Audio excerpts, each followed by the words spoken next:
বল্টু ও খরগোশের বন্ধুত্ব। একটি সবুজ বনে কাঠের ঘরে বল্টু বাস করত।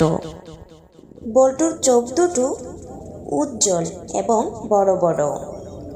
এক মেঘলা সকালে বল্টু ঘুরতে বের হলো। হঠাৎ এক কাঠবিড়ালির সাথে দেখা হলো। কাঠবিড়ালিটি তার বাসা হারিয়ে ফেলেছিল। কাঠবিড়ালিটির চোখ ঝলঝল করছে।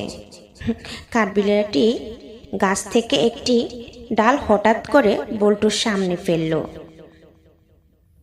কাঠবিড়ালিটি গাছ থেকে নামার সময় হঠাৎ করে বল্টুর পায়ে পা পড়ে গেল।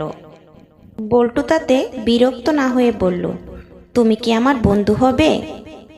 কাঠবিড়ালি বলে, আমি মনে করেছিলাম তুমি চমকে উঠবে। তারপর কাঠবিড়ালি মুচকি হেসে বলল, আমি তোমার বন্ধু হতে পেরে